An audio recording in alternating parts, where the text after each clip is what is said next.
Bien, eh bien, bonjour à toutes et à tous et merci Jean-Loup et Yves d'être avec nous pour ce premier baromètre de l'année 2026, le baromètre Entreprises du futur et Implead qu'on a impulsé il y a maintenant plus de 5 ans, 2020. On a démarré ce baromètre ensemble, mon cher Jean-Loup. On va prendre du coup un peu de hauteur en ce début 2026 sur un sujet assez clé, l'état d'esprit des dirigeants de PME et de TI.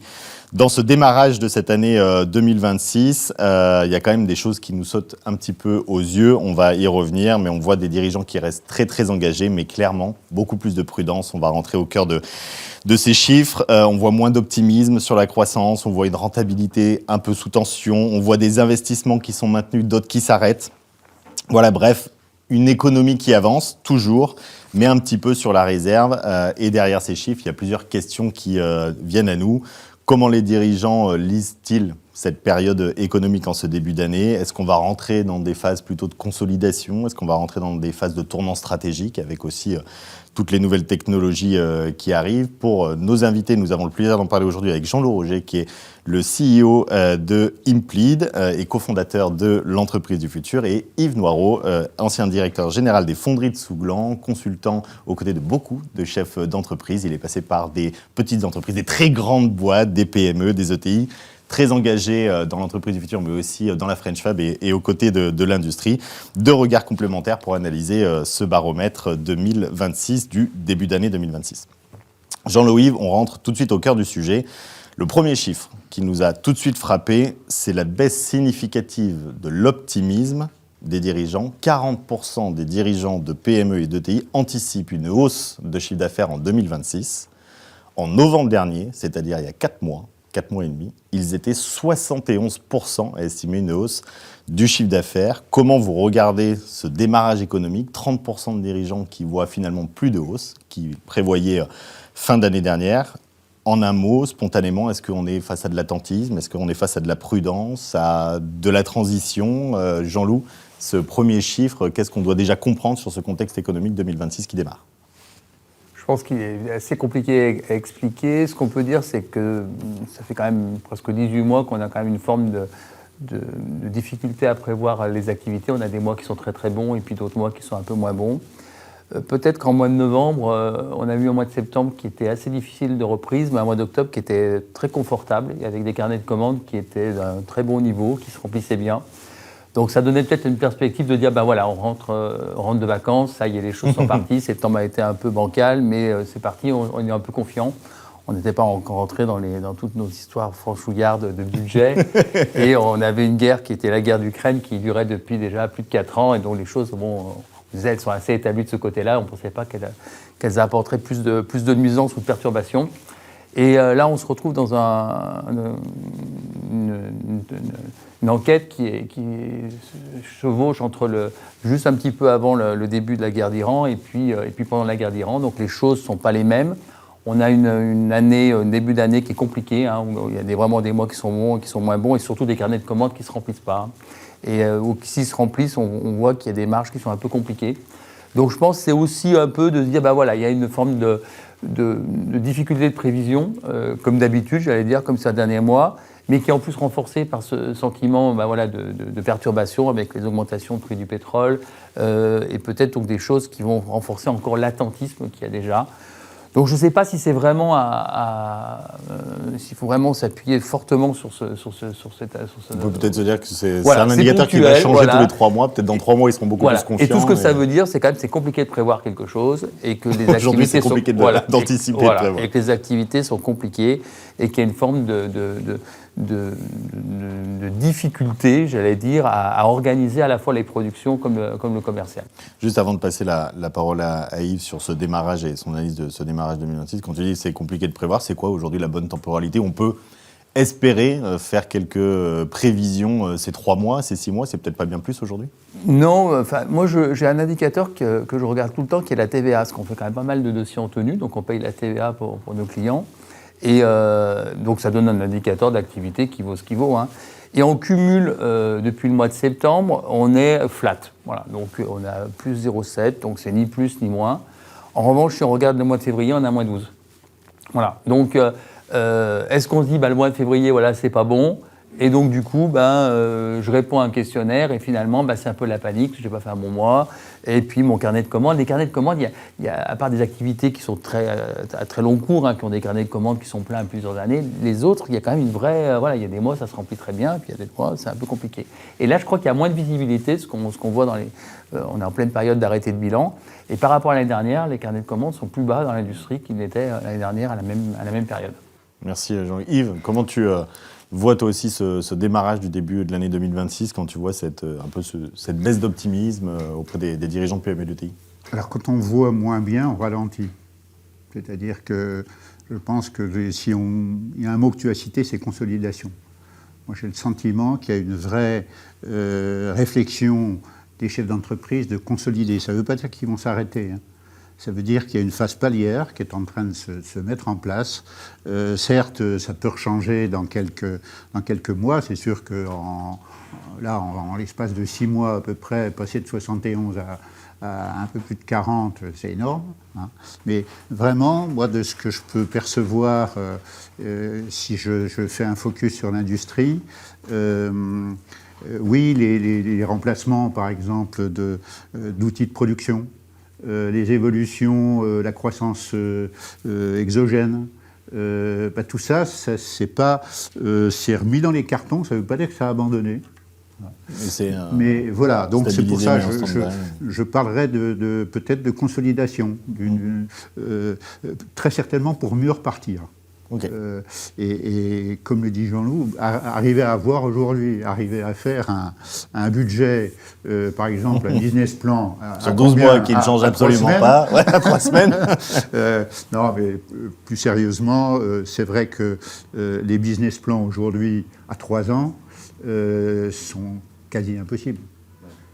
Puisque c'est plus pour montrer un cap, une ambition que vraiment ça pour... tient de la boule de cristal. Bon, ceci dit, il faut bien s'engager, et ça je pense que les chefs d'entreprise ont l'habitude de le faire, mais c'est particulièrement compliqué de voir ce que demain sera fait, ça c'est très clair. Donc pas une...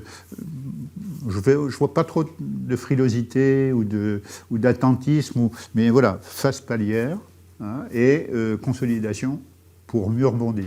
Ok. Merci à vous deux pour cette introduction. On va du coup rentrer au cœur de ce climat économique parce que c'était les premières questions qu'on a posées dans le baromètre. Et Jean-Loup, on va démarrer avec toi si tu veux bien. Dans ce climat économique de début 2026, il y avait 3 chiffres importants qui sont remontés. 51% des entreprises anticipent une rentabilité stable. Et seulement 30% une amélioration, c'est-à-dire seulement 3 entreprises sur 10. 48% des entreprises seulement prévoient de maintenir leurs investissements. C'est-à-dire que 52%, à l'inverse, presque 1 sur 2, prévoient d'arrêter ou de stopper les investissements qu'ils avaient prévus sur l'année 2026. Et un dirigeant sur 2, par contre, prévoit une hausse des prix sur l'année 2026. Donc on parle 50% de hausse de prix, 50% de rentabilité stable. Comment on doit traduire ces indicateurs? Est-ce que c'est simplement qu'on va avoir en fait une répercussion? Voilà, on va tous augmenter les prix parce qu'on va avoir une répercussion des charges et des hausses. Est-ce qu'en fait on rentre dans une phase où c'est un peu difficile aujourd'hui pour les entreprises de créer de la valeur et d'essayer d'augmenter les marges dans ce contexte économique et dans ce démarrage 2026? Comment tu analyses ça, Jean-Loup?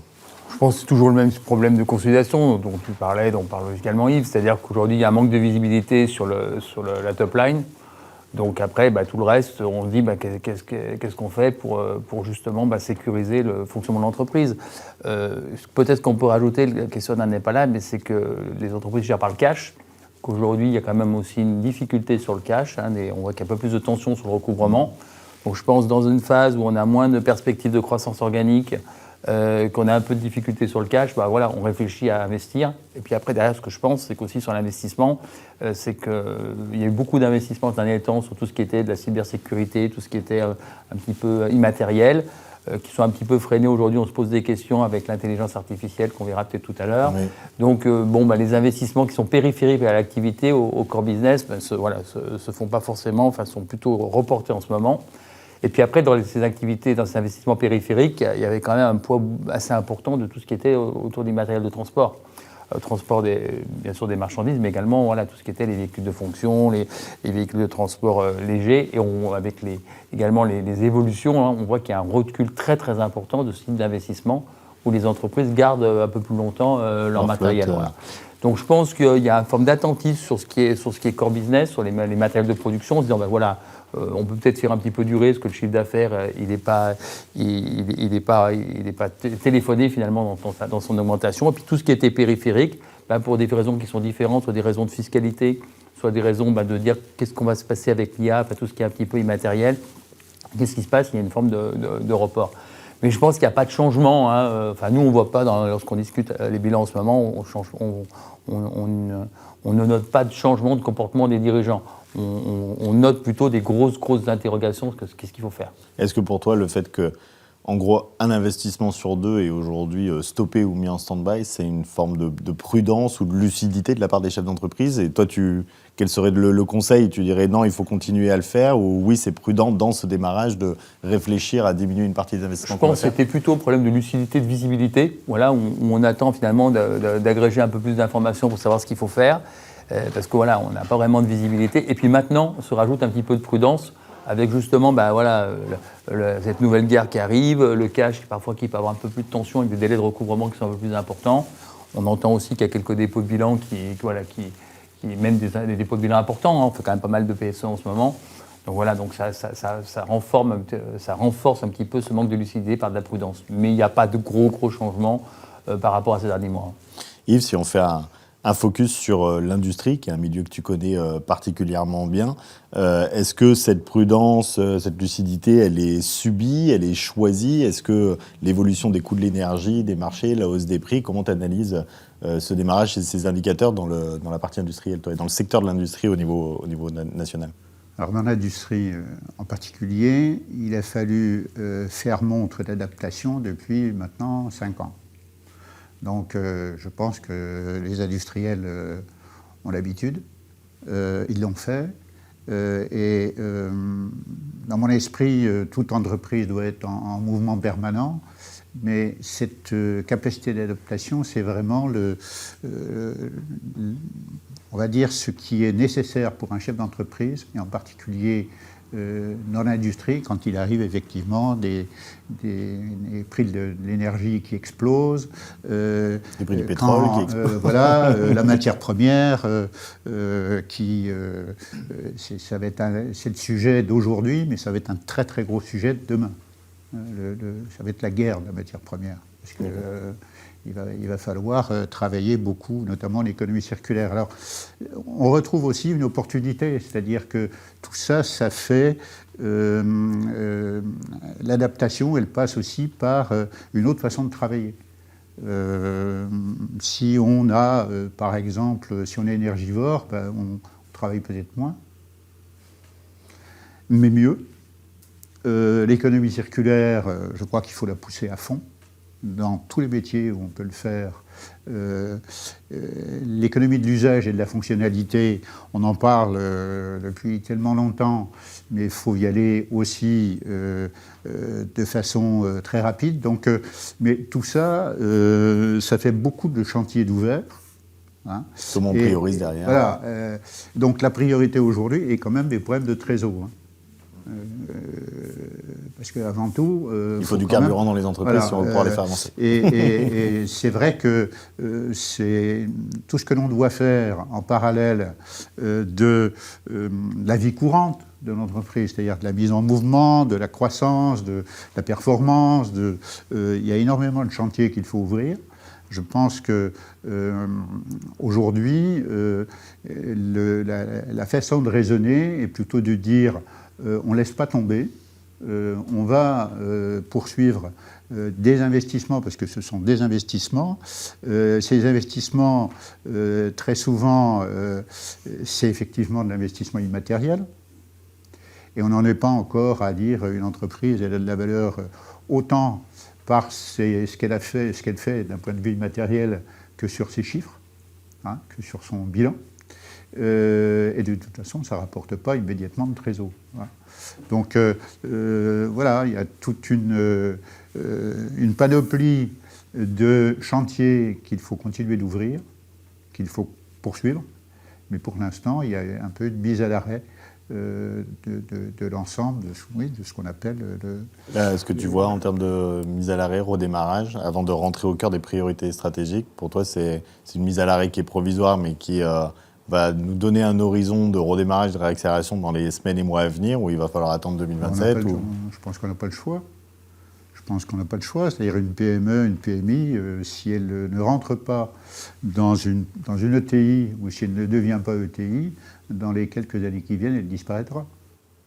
Donc par consolidation, par vision. Jean-Loup, par rapport à ce que dit Yves? Ça c'est vrai. Ce qu'on ne voit pas dans notre sondage, il y a un vrai sujet de taille aujourd'hui. Et ce qui peut aussi jouer sur l'investissement, c'est que les entreprises qui sont de taille qui sont assez loin de taille d'ETI, se posent la question d'investir en disant finalement est-ce qu'il ne faut pas qu'on s'agrège dans un cadre plus important parce qu'on se rend compte que la taille a de plus en plus d'importance et notamment avec les évolutions qui sont des évolutions soit législatives avec la facture X pour ce qui nous concerne nous Impleed, soit tout ce qui est autour de l'intelligence artificielle et de la modélisation économique de nos business demain qui sera certainement différente. Donc effectivement la taille, on le voyait dans l'industrie. Et maintenant, on voit le sujet taille dans l'industrie et dans le service, qu'on ne voyait pas dans le service jusqu'à quelques temps. Merci beaucoup pour ça. Je vous propose qu'on rentre dans un sprint qu'on fait tout le temps en ce début d'année 2026. On demande tout le temps les priorités stratégiques sur plusieurs piliers, les ressources humaines, la RSE, l'environnement, tu en parlais, le digital et puis globalement la stratégie un peu de l'entreprise. Je vais vous donner les 3 dernières réponses des 3 dernières années sur chacun des thèmes et des sujets. Et ensuite, on reviendra très rapidement, une réponse très rapide, votre analyse, et on passera au sujet suivant. Donc, sur les ressources humaines, 2024, priorité donnée au recrutement. 2025, priorité donnée à la fidélisation. En 2026, on nous dit la priorité est donnée à l'optimisation et la maîtrise des coûts RH. Messieurs, votre analyse, pourquoi cette priorité, selon toi, Jean-Loup, et ensuite Yves? Les 2 précédentes années, on était quand même des années de turnover ou de poursuite de turnover. Donc, on avait vu ce que ça coûtait pour les entreprises. Donc, on voulait certainement se dire, attention, on compense les trous et puis on fait attention de garder les gens, parce que ça coûte très cher de recruter. Là, on est tout à fait dans la même dynamique. Donc, le marché s'est un peu inversé. On voit que le recrutement est beaucoup plus facile. Il faut avoir une marque employeur très forte pour recruter et qu'aujourd'hui, il faut plutôt recruter les bonnes personnes pour demain. Et revient encore tout ce qui est autour de la digitalisation. Où on voit bien que les modes de travail seront différents. Et donc, je pense que la question, elle se pose plus là aujourd'hui, de dire je planifie quel type de personnel je vais avoir besoin, quel type de formation je vais devoir fournir. Et on est moins dans l'urgence de recruter, dire comment je vais recruter, mais plutôt comment j'adapte ma manière de produire au niveau humain pour demain pouvoir être encore présent. Yves, ton côté? Oui, moi je pense qu'effectivement, la notion de la réflexion. On est plus en réflexion. Alors si je voulais un peu, si ce n'est choquer, mais dire tiens, on est en train de s'apercevoir qu'on a des collaborateurs qui sont bons, qu'ils pourraient être encore meilleurs avant d'aller en chercher ailleurs. Certes, c'est souvent lié à de l'évolution, au fait que les entreprises doivent grandir, mais je pense qu'il y a un véritable besoin d'adaptation de l'ensemble du personnel dans les entreprises pour de nombreuses raisons, sur de nombreux sujets, les sujets dont on a parlé précédemment et dont on va parler ensuite aussi, la RSE en particulier, l'IA. Travailler sur le développement, travailler sur la formation, travailler sur... Donc, les équipes que nous avons et les équipes qui sont dans les entreprises, c'est quand même la valeur de l'entreprise.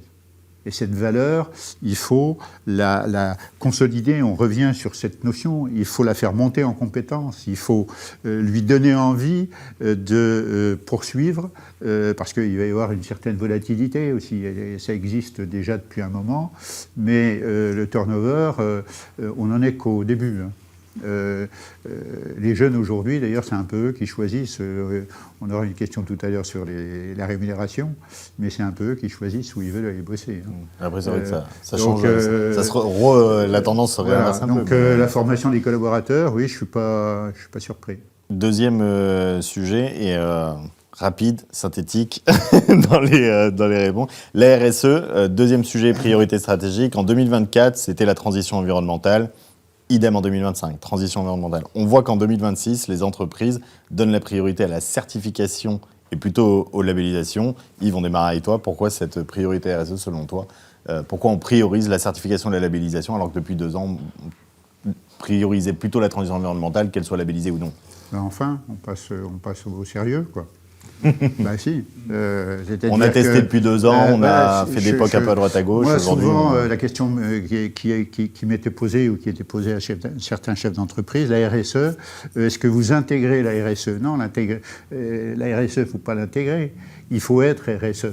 Donc, et pour l'être, pour être reconnu, il faut être certifié, il faut être labellisé, il faut être suivi, il faut être audité, il faut être. Enfin, c'est un vrai travail au-delà des l'objectif traditionnels. D'être challengé et de faire mieux, quoi. Je pense, oui, on va devenir sérieux. Oui, tout à fait aligné. On mesure que ce qu'on souhaite progresser. Donc, si on se met à mesurer, c'est bien que c'est devenu important et qu'on souhaite progresser et qu'on est sorti du concept. C'est plutôt bon signe, en tout cas. Oui, c'est très bon signe. Jean-Loup, sur le digital, en 2024, la priorité était donnée à la digitalisation des processus. Idem sur 2025. Par contre, en 2026, pas vraiment de surprise, mais la priorité est maintenant donnée à l'intelligence artificielle. Là, c'est plutôt une question un peu différente. Bien sûr, l'analyse, mais surtout, selon vous, les PME et les ETI en France doivent atteindre quel niveau de maturité sur ce sujet de l'IA à la fin de l'année ? Si on doit en faire une priorité, on sait que c'est dans la bouche de tous les dirigeants, c'est dans la réflexion de tous les dirigeants de ce sujet de l'intelligence artificielle.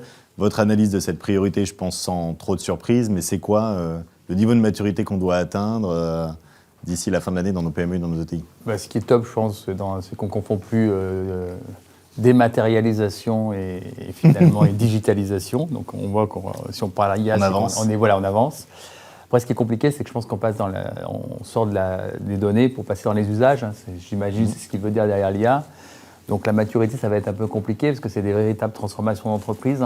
Et il y a vraiment des conduites de changement à faire, mais notamment au niveau de la pratique dans l'entreprise et de la valeur ajoutée, de la promesse de valeur qu'on va faire avec nos clients et partenaires. Donc dire qu'on va à un niveau de maturité avant la fin de l'année, j'en sais rien. Je pense que ça va être très long.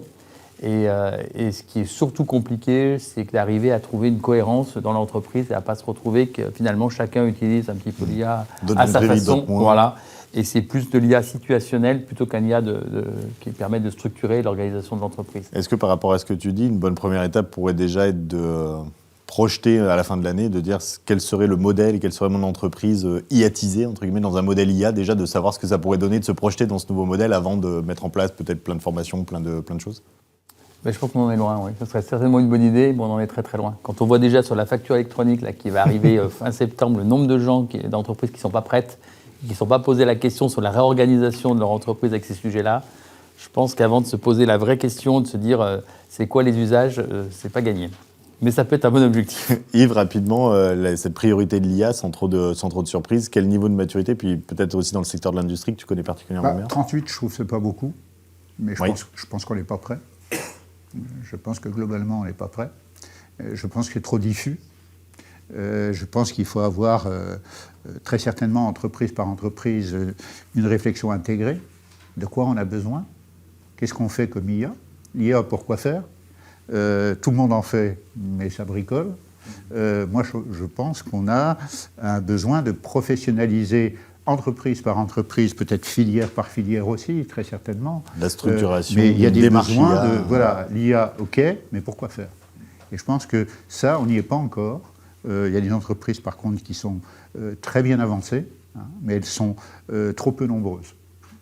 Avant de terminer sur la stratégie, ça m'intéresse quand même de parcourir le sujet. Ça va tellement vite, ce sujet d'IA. Pour vous, quand même, il faut commencer à avoir un certain niveau de maturité. Sous combien de temps ? Quel conseil vous donneriez ou qu'est-ce que vous êtes donné, vous, dans vos entreprises ? Dans 12 mois, 24 mois, il faut qu'on prenne le temps et qu'on Je pense que, moi, je vais parler d'Implid. Je pense qu'on est tous dessus. Mais par exemple, nous, on a un modèle d'heures. On vend des heures.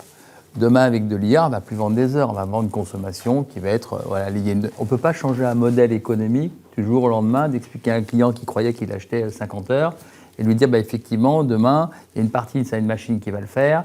Il y a une partie, c'est des heures, donc tu vas plus on va vendre le même prix, peut-être, ou même peut-être plus cher, mais tu vas moins nous voir parce que ça va être fait différemment, et c'est quel usage est derrière.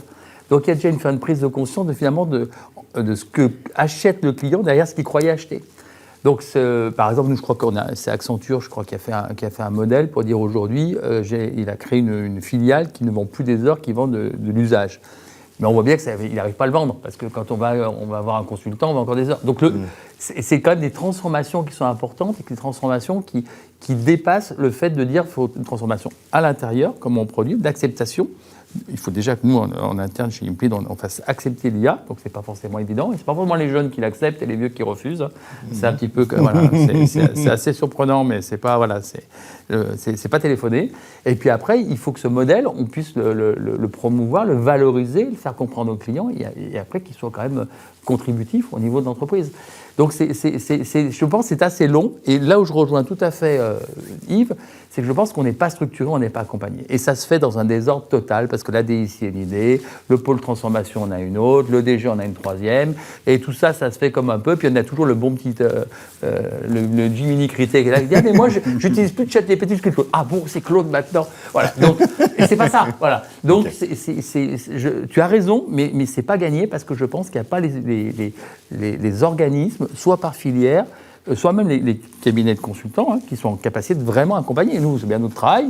Je ne suis pas sûr qu'on soit encore très très mûr pour accompagner. Dans le dernier point sur la stratégie, je vous donne les 3 items et on démarre avec toi Yves. Sur la priorité stratégique, en 2024, la priorité était donnée à étendre la proposition de valeur des PME et des ETI. En 2025 et en 2026, c'est la même chose. C'est la croissance organique qui est donnée en priorité. Est-ce que par rapport aux propos que tu disais tout à l'heure, Yves, est-ce que ça veut dire que les entreprises sont plus dans une réflexion de travailler la qualité plus que la quantité, la robustesse de leur entreprise et de leur modèle plus que la performance ? Oui, je pense que les chefs d'entreprise aujourd'hui regardent leur entreprise peut-être avec plus d'acuité qu'ils ne l'ont fait à certains moments. Ils ont peut-être un peu moins le nez à la fenêtre, voir ce qui s'y passe et voir s'il n'y a pas une opportunité de rachat ou une opportunité de marché. On rebondit presque sur le premier volet, c'est-à-dire consolidons, faisons une phase. Et je regardais l'élan, c'est pour mieux prendre de l'élan demain. Certes, il y a le contexte international, on va dire au sens large, mais bon, ça on est habitué, on fait avec, il faut faire avec, il faut s'adapter. Mais c'est pas, pour moi, c'est pas une inquiétude, ça fait partie de la réflexion actuelle. Mais j'insiste sur un point, les ETI aujourd'hui, les grands groupes et les ETI aujourd'hui, doivent intégrer dans leur stratégie des reprises de PME, de PMI. Ça, c'est fondamental, c'est vital. Pour les deux, d'ailleurs. Jean-Loup, ton analyse sur cette priorité stratégique ? Oui, je suis tout à fait aligné avec Yves. Je vais le prendre dans le sens de la valeur des entreprises, qui en fait, quand on réfléchit sur la valeur des entreprises, c'est vraiment intrinsèquement son potentiel de s'inscrire durablement dans le paysage économique. Et je vais prendre la comparaison d'appartements. Quand tout va bien et qu'on fait un peu n'importe quoi, l'entresol qui est sur cour, il ne vaut pas beaucoup moins cher que le 6e étage, plein sud, et qui a une super vue. Là, c'est un peu pareil. Quand tout va bien, voilà, on regarde la croissance de l'entreprise, si elle a effet de croissance organique, croissance externe, peu importe, ça bouge, etc. Et ça va bien. Quand ça va un peu moins bien ou qu'il y a un peu moins de visibilité, on l'a vu avec les modèles économiques, on l'a vu avec la promesse de valeur, on l'a vu avec l'intelligence artificielle. C'est quoi la vraie valeur de l'entreprise ? C'est une capacité de créer de la croissance par elle-même. Donc les entrepreneurs ont bien compris que la vraie valeur de leur entreprise est donc de pouvoir s'inscrire durablement demain dans le paysage économique, donc également c'est une forme de RSE, c'est de se dire il faut qu'elle soit en capacité de créer de la croissance organique. Donc on est très focus dessus parce qu'on sait la vraie croissance et la vraie valeur des entreprises. Donc en plus, ça a un deuxième intérêt, c'est que ça a l'intérêt de pouvoir tester des modèles, tant des modèles d'IA, des modèles d'organisation un peu différents, pour voir est-ce qu'ils sont générateurs de valeur. D'où mon Accenture, là, qui traite. Voilà. Et donc, il teste. Et il teste s'il est capable de faire croissance organique, plutôt que d'acheter une boîte qui peut-être serait fonctionner avec de l'IA, mais ne sera pas culturellement intégrable dans son écosystème. Merci à tous les deux pour cette analyse sur les priorités stratégiques 2026 qui sont remontrées et je dirais en parallèle avec les années précédentes. On a posé quelques questions sur le financement, parce que faire cette croissance, vous avez beaucoup parlé de consolidation, de rachat d'entreprises, les PME s'unissent pour être les futurs ETI. Je partage tout à fait cette vision-là. Maintenant, comment on va financer cette croissance ? Yves, je démarre avec toi. Il y a 48% des dirigeants de PME d'ETI qui envisagent aujourd'hui de solliciter des financements en 2026 externes. Des emprunts, des levées de fonds, des LBO, peut-être de la bourse ou autre. Est-ce que ça veut dire que face à ce contexte, face aussi aux opportunités de consolidation et autres, les dirigeants de PME et d'ETI sont peut-être plus enclins aujourd'hui à ouvrir le capital, à partager et à structurer une véritable stratégie de financement plutôt que d'autofinancement de leur croissance, voilà, ou est-ce que c'est tout simplement qu'ils n'ont plus le choix en fait de le faire, sinon ils meurent? Alors, le bon gestionnaire en bon père de famille, hier, c'était d'avoir la trésor suffisante pour investir en interne, en externe, le coffre-fort, etc. Aujourd'hui, c'est un impératif. Il y a un besoin de fonds pour grossir, pour aller sur d'autres marchés. Il ne faut pas oublier l'aspect international.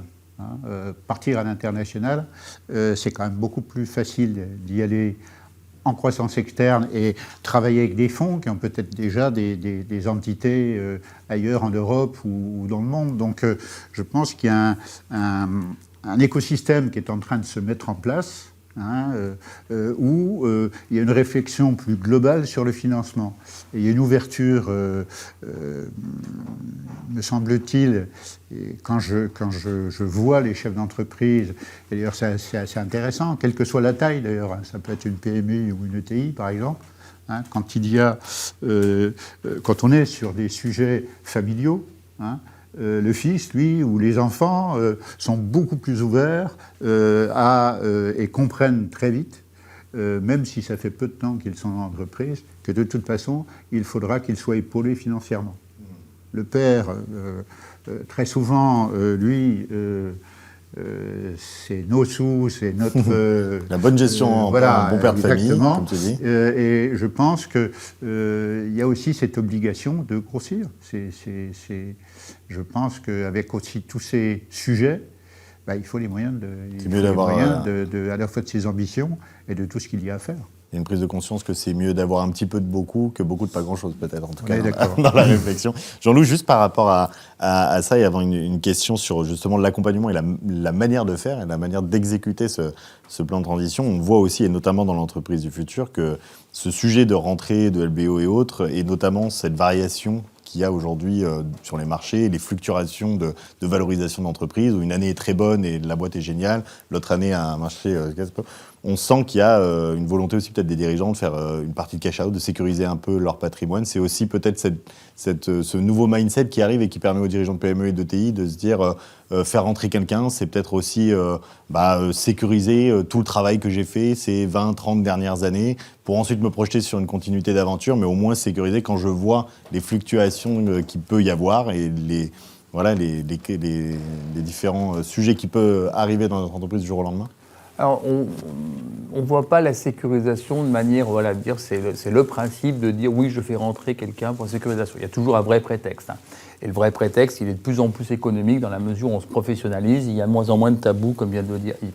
Mais il y a aussi une deuxième chose, notamment pour les entreprises familiales, où il y a moins de pression de se dire l'entreprise va rester dans la famille et je la transmets à un membre de la famille, que ce soit une cousine, un cousin, une fille, enfin voilà. Il y a plus ça. Donc aujourd'hui, il y a une forme de liberté de se dire je ne vais pas donner ce poids à quelqu'un de ma famille. Donc ça redevient un deuxième prétexte pour dire oui, comme je ne vais pas forcément le transmettre, et je vais plutôt transmettre un patrimoine qui permettra à chacun de mener ses propres opérations industrielles ou commerciales ou financières qu'il a envie de mener au niveau des descendants. Donc ça aussi, c'est un deuxième prétexte, et les fonds sont très structurés là-dessus. Et puis après, ce qu'on voit, troisième chose, c'est qu'aujourd'hui, il y a quand même des tas de marchés qui évoluent. Par exemple, le nôtre, l'expertise comptable, évolue beaucoup avec la Facture X. Donc ça attire également des investisseurs. Et donc ces investisseurs, ça donne également des réflexions de se dire qu'est-ce que je fais. Donc on voit plutôt moins d'envie forcément de transmettre dans la famille, une professionnalisation accrue, et puis des secteurs d'activité à la faveur de l'IA et à la faveur de la digitalisation qui évoluent, et donc le fait de pouvoir faire entrer des intervenants, ou des partenaires, pouvoir se développer plus vite et être un acteur sur ce secteur. Avant de rentrer sur le dernier item, et toujours pour rester avec toi, Jean-Loup, sur ce sujet du financement, il y a 60% des entreprises qui prévoient aujourd'hui de structurer leur projet de financement en interne, par leur DAF, leur CODIR. Est-ce que, et c'est pour ça que je m'adresse à toi, en tant que représentant d'Implid, est-ce qu'on peut vraiment faire ça seul aujourd'hui? Et à l'inverse, c'est quoi aujourd'hui les opportunités de se faire accompagner dans cette stratégie de financement quand on veut aller chercher une capacité d'emprunt, d'intégration d'un LBO, d'une levée de fonds, etc.? Je pense qu'on peut rarement faire ça seul. J'allais dire, dès qu'on prend un niveau, si on est au niveau des emprunts avec des prêts structurés, il faut forcément des conseils, que ce soit des avocats, même d'ailleurs, même dans le choix des partenaires financiers. Si on rentre avec une forme de LBO, bah oui, forcément, c'est très compliqué de les faire tout seul parce que c'est un challenge, on ne l'a jamais fait, ce qu'on est en entreprise, et donc c'est une forme de discussion tant dans l'évaluation que dans la structuration des packs d'associés qui sont attachés, que dans le choix également du bon partenaire pour suivre les bons objectifs. Donc je crois qu'aujourd'hui, ce qu'on disait tout à l'heure à la faveur de l'IA puis d'autres sujets, c'est qu'il y a un besoin de professionnalisation dont on n'a pas toujours conscience. Alors les ETI ont de plus en plus conscience, les PME un peu moins, mais tous ces sujets-là, que ce soit des sujets d'IA, des sujets de réorganisation liés par rapport à des évolutions réglementaires, que ce soit des sujets donc la RSE, donc la Facture X, donc toutes ces choses-là, que ce soit des sujets de financement, il faut aujourd'hui de plus en plus avoir besoin soit de s'appuyer sur des tiers qui l'ont déjà fait, et donc un écosystème de conseils, soit avoir ses propres conseils, et c'est souvent, j'allais dire malheureusement, par les conseils habituels qui n'ont pas forcément la spécialisation. Le savoir-faire. Voilà, la bonne spécialité, notamment quand on rentre dans des spécifications de plus en plus importantes, type avec les fonds d'investissement et les LBO. Je pense qu'aussi les fonds sont très en push. C'est-à-dire qu'ils viennent, et en particulier, ils sont de plus en plus en push vers les ETI.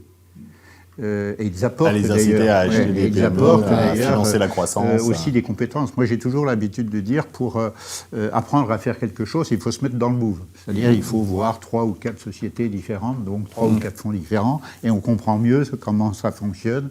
Ça, c'est important. Ce qui est beaucoup trop insuffisamment mis en pratique, c'est qu'on doit intégrer des conseils si on n'a pas cette compétence en interne. Et ça, les Français, les entrepreneurs français, et par rapport notamment, pas forcément une référence, hein, mais les entrepreneurs américains, entre autres, eux, ils ont toujours une barlée de conseils, d'autres peut-être trop à certains moments. Dernier item de ce baromètre avant de conclure, Jean-Louis, il y a 2 sujets sur un peu la tension du moment, notamment dans les ressources humaines et au sein de nos organisations, puisque 58% de nos dirigeants déclarent un moral plutôt bon dans leurs entreprises, mais 42% déclarent un moral plutôt fragilisé actuellement, et 51%, c'est-à-dire un dirigeant sur 2, craint vraiment de nouvelles tensions avec l'arrivée de la directive européenne sur la transparence des salaires. Véritable sujet de cette année 2026. Comment on doit faire face à ce contexte humain 2026? Quelles sont nos armes? Yves. La directive européenne, normalement, elle ne devrait pas avoir d'effet, puisque les chefs d'entreprise d'aujourd'hui devraient être transparents, au niveau de la rémunération, au niveau des tâches de chacun, au niveau de l'évolution de chacun, etc. Bon, ce n'est pas le cas, c'est très franco-français. Donc, mais ça, je pense que ça peut faire progresser. Pour certains chefs d'entreprise, ça peut, et d'ailleurs ça les fait un peu flipper, parce que c'est quand même un changement important. Bon, que ça vienne de l'Europe, pas forcément très content que ça vienne d'en haut, un peu comme d'habitude. Maintenant, le moral, oui, je pense que le moral, les chefs d'entreprise sont un peu moins perçus comme les méchants en interne, beaucoup moins. Hein. Et je pense que sans rentrer dans un contexte, dans un discours ou dans une vision politique des choses, je pense que les dirigeants ne parlent pas assez, d'eux, ne parlent pas assez de ce qui fait que la France en particulier, en France on est français, doit écouter, doit aller dans le sens des chefs d'entreprise pour l'avenir de la France et des Français. Je pense que là-dessus, et ça, les collaborateurs le comprennent de mieux en mieux. On parle aussi, Jean-Loup, un chef d'entreprise en bonne santé, c'est aussi une entreprise en bonne santé. Est-ce que, aussi, face à ce contrainte, c'est peut-être aussi des chefs d'entreprise peut-être une des armes, c'est que déjà qu'ils s'occupent peut-être mieux d'eux dans ce contexte et qu'ils aillent performer. Comment toi tu analyses un peu ce contexte humain, les armes qu'on va avoir à notre disposition face à cette directive européenne et au moral de nos équipes? Alors, je pense que la directive européenne, sur le principe, il n'y a rien à remettre en cause. Hein. Voilà, l'équité homme-femme, l'équité sur un même poste, des rémunérations, ça c'est quelque chose qu'on essaye, je pense, au moins dans les ETI de faire. De toute façon, il y a déjà des indicateurs d'égalité homme-femme. Le nôtre est de 98/100. Enfin voilà, donc c'est des choses qu'on suit. En revanche, je pense qu'il va falloir voir, c'est le décret d'application. Parce que moi, je me crains toujours un petit peu, je dis toujours, le diable se cache dans le détail. C'est demain, si on doit communiquer, comme il semble se dire, la rémunération du plus fort et du plus faible, et que vous avez dans un poste 2 personnes, parce que dans nos ETI, on n'a quand même pas ou même dans les PME, a fortiori, il n'y a pas sur des postes, on n'est pas par cinquantaine. Hein. Donc par exemple, chez nous, un DSI qui va s'occuper de la data, à la DSI, ils sont 2. Bon, ça veut dire à un moment donner la rémunération de l'un à l'autre. Donc je ne sais pas ce que ça va pouvoir donner en termes de position, même s'ils sont payés à peu près la même chose. Il y en a un qui se pense meilleur que l'autre parce qu'il a plus d'ancienneté, parce qu'il est plus âgé, peu importe. Donc c'est là où il va falloir faire très attention, c'est sur l'exécution, c'est-à-dire comment on va accompagner ça. Je pense qu'il n'y a pas de sujet sur le principe, mais sur l'exécution, oui, ça peut créer un petit peu des perturbations, parce qu'on vit avec des croyances et que ça va mettre certainement à mal certaines croyances, parce qu'on va devoir expliquer certaines choses de manière, très froide. Notre meilleure arme va être la communication, du coup. Oui, il y a un petit peu de boulot. Okay. Merci beaucoup. Il nous reste 2 minutes pour finir ce podcast sur la conclusion. Jean-Loup et Yves, si vous deviez résumer ce démarrage 2026, voilà une année qu'on prévoit plutôt dans la résistance, dans la transformation, ou une année qu'on va devoir prendre sur l'audace. Un mot, si vous pouvez me le donner. Et puis j'aimerais bien que vous puissiez me donner, selon vous, le risque majeur que peut-être on sous-estime, et puis l'opportunité majeure que peut-être on ne voit pas assez ou sur lequel on ne va pas assez. En un mot, cette année 2026, quel mot tu donnerais, Yves? Patience. Patience. Patience, je pense que patience pour donner encore plus d'élan. Une entreprise doit être en mouvement permanent. Mais il faut savoir ralentir pour bien accélérer. Si elle s'arrête, retourne en arrière. C'est un mouvement permanent. Donc, si j'avais un risque à donner, ce serait ça. C'est-à-dire de considérer qu'en fait, c'est pas mal de consolider et de continuer de consolider. Parce qu'à mon sens, s'il y a plus mouvement, s'il n'y a plus cette notion de croissance, bien sûr alignée avec la performance, ça, je pense que ça peut être un risque. L'opportunité majeure, du coup, c'est la consolidation qu'il faut qu'on saisisse plus que peut-être on sous-estime aujourd'hui. Aujourd'hui, oui. Jean-Loup, de ton côté, cette année 2026 en un mot, et peut-être le risque majeur qu'on sous-estime et l'opportunité majeure. Le risque majeur, je le verrais sur l'IA, où on pense aujourd'hui que c'est une aide à une aide à mieux faire, j'allais dire, et qu'on pense que finalement l'équipier le moins doué va pouvoir faire des tas de choses parce que l'IA va l'aider. Et moi, je pense que c'est le contraire, que ça va être ça sera un élément, ça mettra l'homme augmenté, homme avec un grand H, uniquement sur les personnes qui sauront l'utiliser. Un petit peu comme pour ma génération, quand il fallait chercher un mot dans l'universalisme qui est, il fallait savoir à peu près le bon mot qu'il fallait chercher. Et si on n'a pas appris qu'on ne réfléchit pas, on ne saura pas faire. Et moi, j'ai peur qu'à un moment, on oublie de réfléchir les concepts, on oublie d'apprendre à réfléchir et qu'on pense que l'IA va un petit peu simplifier les choses. Et j'ai peur que finalement, ça crée une fracture sociale entre ceux qui, demain, sauront utiliser l'IA vraiment à leur profit et ceux qui, aujourd'hui, pensent que l'IA est simplement une aide pour aller plus vite. Donc, c'est-à-dire, j'ai pas besoin de savoir écrire un mail parce que l'IA sait l'écrire. J'ai pas besoin de savoir faire un plan parce que l'IA sait le faire. Enfin, à un moment ou à un autre, quand on ne saura plus faire de plan ou qu'on ne saura plus écrire, comment on va pouvoir structurer le raisonnement et donc l'organisation de l'entreprise. Moi, je pense que c'est ce risque-là. Et la vraie force, je trouve qu'aujourd'hui, peut-être ça participe à être attentif, c'est qu'en fait, on avait historiquement, et la révolution industrielle avait apporté une organisation par stock. La valeur, c'était un stock, la valeur d'une entreprise, c'est ses actifs physiques. On mettait de la data d'un côté, dans un warehouse qu'on utilisait, etc. Et la digitalisation, finalement, va tout transmettre en flux. Donc, au lieu de raisonner par stock, on va raisonner par flux. Donc ça veut dire changement des modèles économiques. Nous, on vendait des heures, on va vendre des flux d'informations, des flux... voilà. Donc voilà, c'est cette perspective qui est super, mais bon, il va falloir arriver à la réussir, et à la réussir dans un temps certain, mais pas trop long, voilà, et puis arriver à préserver ce pourquoi on est là, ce qui est intéressant, c'est-à-dire l'humain. Et voilà, il y a à faire ça, pas au détriment de l'humain, mais à la faveur avec et à leur faveur, à la faveur de l'humain. Merci Jean-Loup, merci Yves d'avoir partagé, d'être rentré au cœur avec nous de ce baromètre 2026 du début de cette année. On va encore en avoir 2 autres dans l'année, un en milieu d'année et un en fin d'année, notamment pour les prévisions d'atterrissage et puis les projections 2027 à l'aube des nouvelles présidentielles françaises en 2026. Voilà, donc fin d'année risque d'être challengée sur les budgets. Merci encore en tout cas à vous deux. Merci et très bonne journée à tous et à très bientôt. Merci. Merci.